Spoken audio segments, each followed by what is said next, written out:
Bon, alors,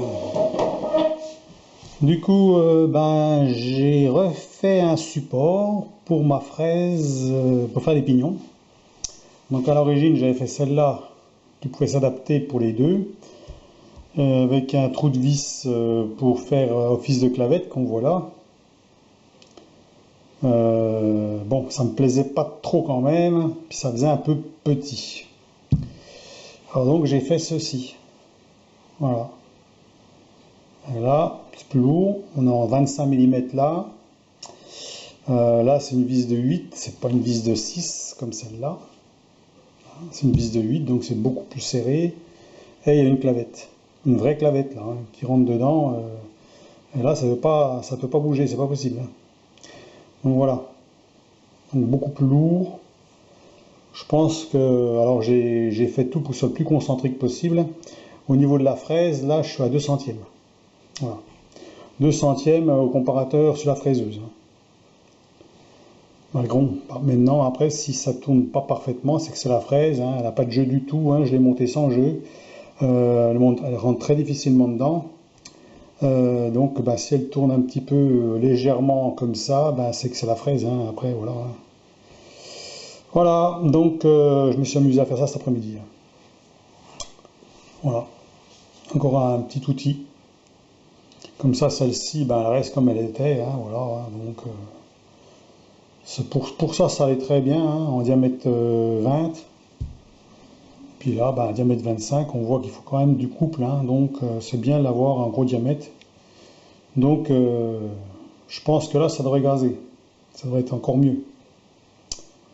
Donc, voilà, dites-moi ce que vous en pensez. Je pense que là, ce serait pas mal quand même. Alors, le mieux, c'est sûr, ce serait de l'avoir en coup de morse. De l'avoir encore en coup de morse CM3 directement. Sauf que bon là, il faut que ce soit très précis aussi. Parce que là, si vous faites un coup de morse puis qu'au bout ça gigote un peu. Alors que là, bon, avec mon porte-pain, c'est quand même assez précis, 2 centièmes, bon, ça va.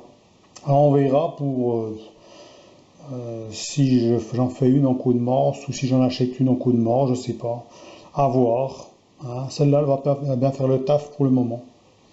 Donc pour l'instant, j'ai toujours pas le diviseur. Bon, je vous ai montré la petite meuleuse. Alors donc j'ai testé la petite meuleuse. Alors je vais pas refaire spécialement une vidéo dessus, parce que bon c'est une meuleuse, c'est juste pour gratouiller à droite à gauche, ou faire des petits trous. Je pourrais dire qu'elle fonctionne bien, malgré qu'un moteur à 780 watts pour ça, je pense que c'est bien exagéré, ça sert à rien. Vous avez beaucoup trop de puissance.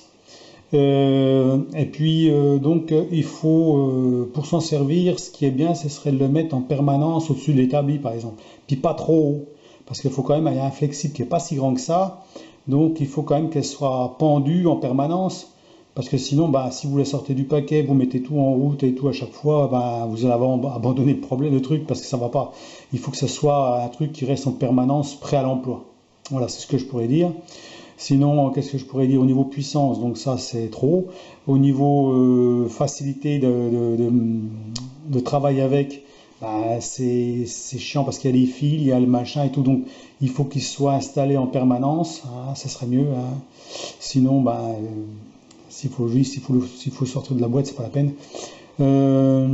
Sinon, elle tourne pas mal rond quand même. Je trouve que ça va pas mal.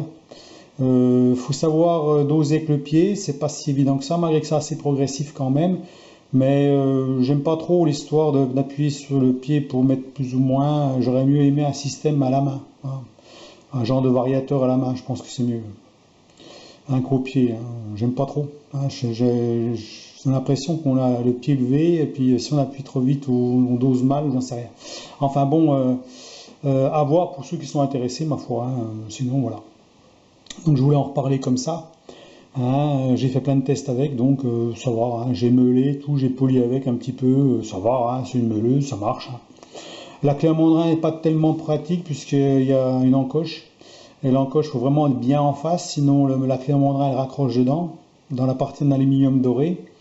Donc il faut que ce soit bien en face pour bien serrer le mandrin. Voilà. Sinon, c'est tout ce que je peux voir là-dessus.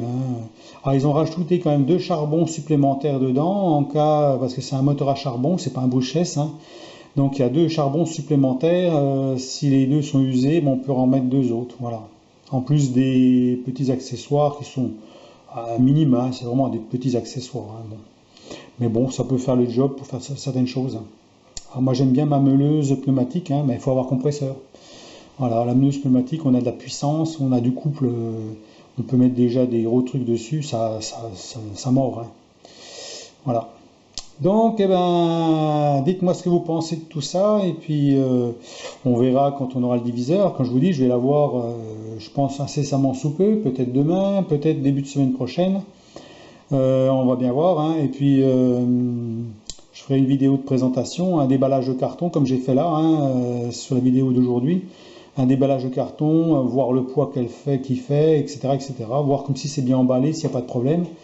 Et ensuite, on refera une vidéo ou deux pour voir le fonctionnement. Il faut déjà que j'essaye de voir comment tout ça, ça fonctionne. Hein. Vérifier si tout est en ordre, s'il n'y a pas des petits ébavurages à faire, des petites mises au point à faire. Puis je vous en parlerai au fur et à mesure de des vidéos que je ferai avec. Hein. Donc, sinon, apparemment, il y a un bon retour dessus. Pour le prix, il ne faut pas trop en demander non plus. Hein. C'est quand même pas une machine à 1000 euros. Hein. C'est pas un diviseur à 1000 euros. Ça existe à 1000 euros, hein, 900, 1000 euros. Bon, je ne sais pas si c'est beaucoup mieux, j'en sais rien. J'ai pas testé. C'est mon premier diviseur comme ça que j'ai. J'en ai un à plat. Il fonctionne pas trop mal. Mais bon, on s'en sert très peu quelque part. Hein, parce que bon, comme je dis, c'est pas spécialement très pratique. Hein, pour le poser sur la table de fraiseuse, il faut vraiment avoir l'utilité de le mettre. Donc je pense qu'avec celui-ci, il sera peut-être plus utile. Quoique, je ne sais pas, à voir. Hein. Maintenant, ça me fait une possibilité, des possibilités supplémentaires par rapport à ce que j'avais avant. Déjà de faire les pignons, bon, je pouvais faire des pignons mais à la volée comme ça, avec les graduations, hein, sans plateau à trous. Donc c'est pas forcément très précis. Donc les plateaux à trous, c'est sûr que c'est un petit calcul à faire pour savoir quel plateau qu'il faut mettre pour pouvoir avoir le bon rapport, le bon rapport au niveau des pignons, hein, que ça tombe juste. Hein. Donc ça, c'est un petit calcul à faire, forcément. Alors moi, je pensais faire un tableau avec un tableau qui indique les 3 plateaux dessus et les nombres de trous qu'il y a dessus, bien sûr, et les possibilités de faire tel ou tel pignon avec. Voilà. Et le nombre de trous qu'il faut utiliser, bien sûr, à chaque plateau. Comme ça, on peut faire un petit tableau, même, puis comme ça, on se casse pas la tête. Je veux dire, vous prenez le tableau, vous dites, allez, je vais faire un 50 dents, par exemple. Ben, on regarde 50 dents, il faut tel plateau avec tant de trous, puis c'est tout. Voilà, bon, ben, je pense que c'est peut-être le truc à faire, hein, comme ça évite plus tard de se recasser la tête dans les calculs ou autre chose, parce qu'on ne se rappelle plus. Donc là, ben, il suffit de retomber sur le petit tableau et puis de faire, de prendre les coordonnées dessus du pignon qui va nous aller pour faire. Voilà. Donc pour l'instant, ben, j'ai que cette fraise-là, hein, comme j'ai dit, c'est en module 1. Il peut aller jusqu'à 54 dents. Alors j'ai vu, il n'y a pas beaucoup d'écart en fait. Hein. Même si on prend par exemple un 60, quand on regarde le profil, il y a très peu d'écart. Je vois pas trop à l'œil, ça doit changer vraiment infime. Hein. Je pense que si on fait un 60 avec celui-là, je sais pas si ça change beaucoup. Je ne sais pas, puisque vu qu'on les pignons sur les tours, on les engraine pas à fond, hein, on les met, on laisse du jeu, ça se trouve, ça change rien. Il faudrait vraiment monter plus dans les diamètres pour pouvoir voir la différence, je pense. Hein. Hein, je pense que, mais bon, si on prend le modèle au-dessus, là, ce modèle-là, au-dessus, il va jusqu'à 120 ou 134 dents, je sais plus, un truc comme ça. Hein. Donc après, faire au-dessus, bon, bah, voilà, c'est peut-être pas la peine. Mais disons que peut-être avec 2 pignons, peut-être ça suffit. Voilà, je veux dire 2 fraises. Comme ça fait quand même une assez large gamme. Hein. Sauf que les petits tout petits, ben, ils ont les dents les plus écartées, donc au niveau de l'attaque. Hein. Donc il faut normalement encore une fraise en dessous. Hein. Voilà. Des fois même 2 ou 3, mais bon, après ça dépend voilà, parce que dans mon tour, moi ça commence à 25. Donc moi ce qui m'intéresserait à la limite, c'est à partir de 25, hein, et pas en dessous. À moins de faire autre chose avec les pignons. Sachant que les fraises coûtent 10 euros environ. Hein. C'est pas une fortune. Hein. Après, si on change de module à chaque fois, ben forcément, plus les modules sont importants, et plus on monte dans les prix. Hein, et puis, vous avez vu que quand même, si on prend un module important, il faut tailler les pignons, ça n'a pas de la tarte, hein, avec une petite fraiseuse établie. Hein. Hein, ça va demander plusieurs passes. Hein. Ça va pas se faire en une seule passe. C'est pas possible. Hein. Voilà, il faudrait vraiment avancer vraiment tout doucement, tout doucement. Et là, j'avançais déjà très doucement avec celle-là. Ah, j'imagine avec des dents qui font 5 mm de profondeur. Là, c'est pas la même. Hein. Donc, et ben voilà, sur les petites vidéos, là, sur le petit outil encore, fabriqué maison. Hein, voilà, bon, je suis content parce qu'au moins c'est claveté propre. Hein, c'est claveté, donc la fraise est bien serrée, c'est gros, c'est costaud, c'est lourd. Donc je pense que plus c'est lourd, mieux c'est pour faire ce genre de truc. Hein. Et puis plus le diamètre ici est important, mieux c'est, ça risque pas de glisser, voilà, avec la porte-pince. Donc, eh ben, je vous laisse à vos commentaires, et puis ma foi, ben, si vous avez des questions, ben, n'hésitez pas, hein, tant que je peux y répondre, j'y réponds, il n'y a pas de souci. Hein.